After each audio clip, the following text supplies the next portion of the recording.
উপস্থিতি এই মুহূর্তে বক্তব্য নিয়ে আসবেন জাতীয় নাগরিক কমিটির কেন্দ্রীয় নির্বাহী সদস্য জনাব মশিউর রহমান। বক্তব্য রাখবেন জনাব মশিউর রহমান।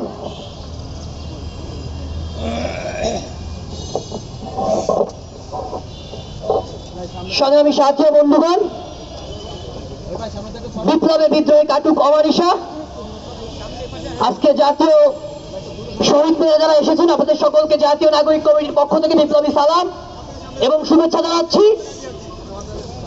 আজকে বিপ্লবের 100তম দিনে আজকে আমরা যখন এই শহীদ মিনারে এসেছি, আজকে এই বাংলাদেশের রাজনৈতিক দলগুলোর যারা দায়িত্বে আছেন তাদের মুখ থেকে আমাদের শুনতে হচ্ছে আমরা আওয়ামী লীগকে এত বেশি ফ্যাসিস্ট বলা পছন্দ করছি না। আজকে রাজনৈতিক দলগুলোর নেতাদের মুখ থেকে আমাদেরকে শুনতে হচ্ছে ওই বঙ্গভবন থেকে শেখ মুজিবের ছবি নামানো ঠিক হয়নি। আজকে আমাদেরকে শুনতে হচ্ছে বাকশালের মূলনীতি দিয়ে ভরা যেই সংবিধান, সেই সংবিধানই যেই সংবিধান দিয়ে শেখ হাসিনা গত 16 বছর বাংলাদেশের মানুষকে, আমাদের বিরোধী মতকে, বিরোধী দলকে সেকেন্ড ক্লাস সিটিজেনে পরিণত করেছিল। এই সংবিধানই আমাদের লাগবে এবং এই আন্দোলনের যারা মূল স্টেক যে রাজনৈতিক দলগুলো, তাদের মুখ থেকে যখন এই কথাগুলো আমরা শুনি, আমাদের বিপ্লবের চেতনা, আমাদের আহত বিপ্লবী যারা আছেন তারা, আমাদের শহীদ ভাইয়েরা, তাদের প্রাণ, তাদের অন্তরাত্মা এখন কাঁদে। আমাদের মন কাঁদে যে আমরা জীবন দিচ্ছি, আমরা লড়াই করছি, কিন্তু আমাদের লড়াইয়ের সুফল যে রাজনৈতিক দলগুলো ভোট করবে তারা আজকে বলছে আওয়ামী লীগকে এত ফ্যাসিস্ট বলা যাবে না, আওয়ামী লীগের রাজনীতির অধিকার আছে।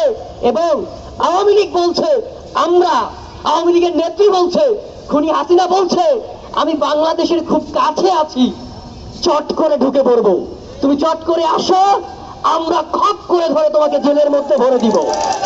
বন্ধুগণ, আমরা বলতে চাই, একটা পরিবারে যেমন একটা কথা বলি, 5ই আগস্টের পূর্বে আমাদের একটাই পরিচয় ছিল। 5ই আগস্টের বিকেলবেলা পর্যন্ত আজকে বাংলাদেশে যে সমস্ত রাজনৈতিক দলগুলো আছেন, যে সমস্ত ছাত্র ভাইয়েরা আছেন, সমন্বয়ক নামে আছেন, অসমন্বয়ক আছেন, সাধারণ মানুষ আছেন, 5ই আগস্ট বিকেলবেলার আগে আমাদের একটাই পরিচয় ছিল, আর সেই পরিচয় ছিল আমরা মজলুম। আমরা মজলুম হয়ে জালিমের বিরুদ্ধে লড়াই করছি।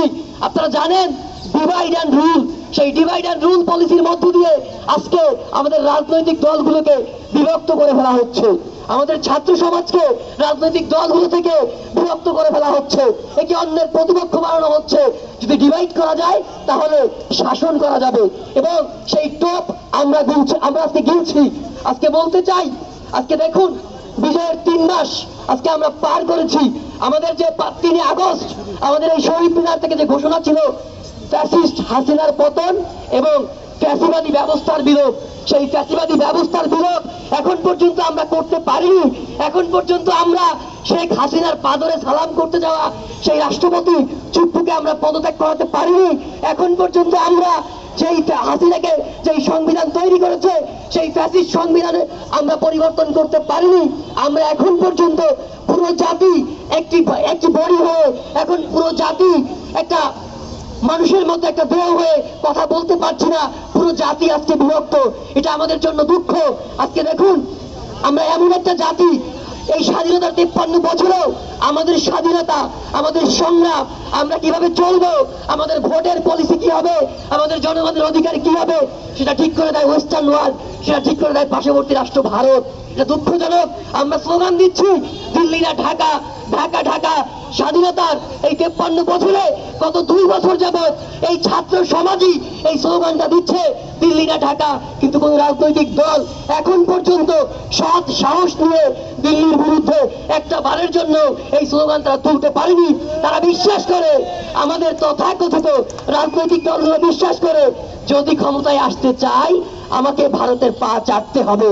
আপনাদেরকে উদ্দেশ্য করে বলতে চাই, আমরা ছাত্র সমাজ, আমরা বাংলাদেশের বিপ্লবী জনতা, আমরা বিশ্বাস করতে চাই আগামীর বাংলাদেশে যারা রাষ্ট্র ক্ষমতায় আসবে তাদেরকে এই ভারতীয় আধিপত্যবাদের বিরুদ্ধে, ভারতীয় আগ্রাসনের বিরুদ্ধে স্পষ্ট অবস্থান নিয়ে স্পষ্ট কথা বলে বাংলাদেশের মানুষের ভোট এবং ভাতের অধিকার নিশ্চিত করে এবং তাদেরকে বিশ্বাস করতে হবে বাংলাদেশের মানুষই আমাদেরকে ক্ষমতায় বসাবে, বাংলাদেশের 16 কোটি মানুষ আমাদের ভাগ্য নির্ধারণ করবে।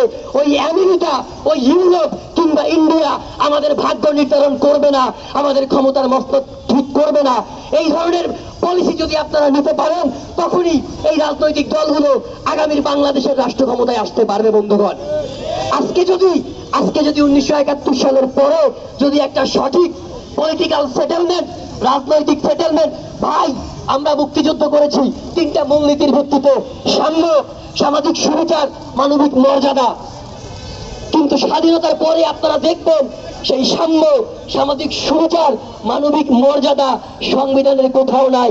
সেখানে হঠাৎ করে ফুটে আসলো মুজিববাদী চেতনা, সমাজতন্ত্র, ধনতন্ত্র, গণতন্ত্র, ধর্মনিরপেক্ষতা। অথচ আমাদের মুক্তিযুদ্ধের সাথে এই সমাজতন্ত্র, ধনতন্ত্র, ধর্মনিরপেক্ষতা, গণতন্ত্রের এই লড়াই সংগ্রামের কোনো সম্পর্ক নাই বন্ধুগণ। কারণ হচ্ছে, আপনি দেখুন মুক্তিযুদ্ধ কেন হয়েছিল। 70-এর নির্বাচনে সেই সময় পাকিস্তানের যে ভোট হয়েছিল, সেই নির্বাচনটা সুষ্ঠু হয়েছিল, সেই কারণে সেই সময় আওয়ামী লীগ জয়লাভ করেছিল। আমাদের অবস্থান ছিল পূর্ব পাকিস্তানের টাকা, পূর্ব পাকিস্তানের অর্থনৈতিক ব্যবস্থা, এগুলো নিয়ন্ত্রিত হতো পশ্চিম পাকিস্তান থেকে, লাহোর থেকে। আমাদের জিন্না সাহেব, আমাদের মুসলিম জননেতা মৌলানা আব্দুল হামিদ খান বাসানী সাহেব, তিনি স্বাধীনতার পরে একটা কথা বলেছিলেন, দিল্লির জিঞ্জির ছিন্ন করেছি দিল্লির গোলামি করার জন্য নহে। কিন্তু স্বাধীনতার পরে আমাদের সংবিধানটা দিল্লির গোলামি করার জন্যই আমাদের সংবিধানটা লেখা হয়েছিল। আপনারা দেখবেন আপনাদের প্রত্যেকের হাতে একটা মোবাইল আছে, এই মোবাইলে এখন গিয়ে সার্চ করবেন যে বাকশালের মূলনীতি কি, বাকশালের মূলনীতি কি। আপনারা যদি সার্চ করেন আপনারা দেখবেন বাকশালের যে মূলনীতি আর আমাদের যে সংবিধানের মূলনীতি একই মূলনীতি। প্রত্যেকে আপনারা সার্চ করে দেখতে পারেন এখনই মোবাইল হাতে নিয়ে, বাকশালের মূলনীতি আর সংবিধানের মূলনীতি একই মূলনীতি। তাহলে কি সেই বাকশালী কায়দায় এই সংবিধান দিয়ে আমাদের রাষ্ট্র চলতে পারে? একই মূলনীতি, বাকশালের মূলনীতি আর সংবিধানের একই মূলনীতি, এইটা দিয়ে কি রাষ্ট্র চলতে পারে? আমরা কি এই সংবিধান মানি? আমরা বলছি, ছাত্র সমাজ বলছে নতুন সংবিধান লাগবে, ছাত্র সমাজ বলছে এই রাষ্ট্রপতিকে আমরা মানি না। তখন রাজনৈতিক দলগুলো বলছে না, এই রাষ্ট্রপতি থাকুক, এই রাষ্ট্রপতি দুর্বল, এই রাষ্ট্রপতিকে চাপ দিয়ে যে কোনো কাজ করানো যাবে।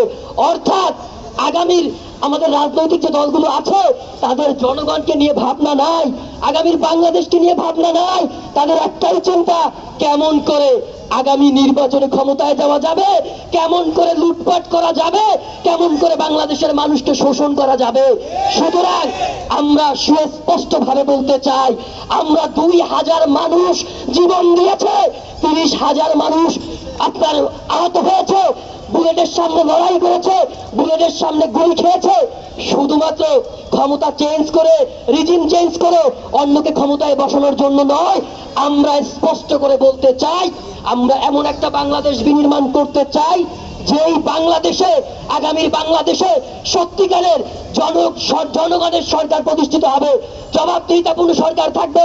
আজকে দেখুন আপনি নাহিদের সামনে বসে স্লোগান দিচ্ছেন নাহিদের বিরুদ্ধে, নাহিদ গিয়ে বলছে আপনারা আমার ম্যান্ডেট, আপনারা আমাকে বকা দেন, আপনারা আমাকে গালি দেন, তবু আপনাদের কাছে আমাকে আসতে হবে, কারণ আপনারাই আমাকে নিয়ে এসছেন। ভবিষ্যতে যারা এই রাষ্ট্র ক্ষমতায় আসবে তাদেরকে স্বীকার করতে হবে, যখন তারা ভুল করবে আমরা তাদের ভুল ধরবো এবং সমালোচনা করব। এই সমালোচনা করার নামে ডিজিটাল নিরাপত্তা আইনে আমাদের নামে মামলা হবে না, বরঞ্চ বলবে আপনারা সমালোচনা করেছেন, আমরা ভুল স্বীকার করছি। যেমনটা রুহুল কবিরের বিরোধীকে ভুল বক্তব্য দিয়ে তিনি ভুল স্বীকার করতে বাধ্য হয়েছেন। আমরা বলতে চাই আগামীর বাংলাদেশেও সেই ধরনের ব্যবস্থা আমরা দেখতে চাই। এবং একটা কথা বলতে চাই, বর্তমান যে উপদেষ্টা মন্ডলী আছেন আপনাদেরকে বলতে চাই, আপনারা যারা বিতর্কিত উপদেষ্টাদেরকে নিয়েছেন, আপনারা ছাত্র সমাজের, এদেশের সাধারণ মানুষের অনুমতি নিয়েছেন কিনা? যাদেরকে বলা হচ্ছে তারা হচ্ছে ফ্যাসিবাদের দোসর, এই ধরনের উপদেষ্টা নিয়োগের ক্ষেত্রে আপনারা হচ্ছে সাধারণ মানুষের সাথে, এই আন্দোলনের যারা স্টেক হোল্ডার আছে তাদের সাথে পরামর্শ করেছেন কিনা? অনতি বিলম্বে এই যারা উপদেষ্টা আছেন বিতর্কিত তাদের বিরুদ্ধে ব্যবস্থা নেবেন। আগামীর বাংলাদেশ হবে ছাত্র শ্রমিক জনতার মেহনতি মানুষের বাংলাদেশ হবে। মুজিববাদ মুর্দাবাদ, ইনকিলাব জিন্দাবাদ। আসসালামু আলাইকুম।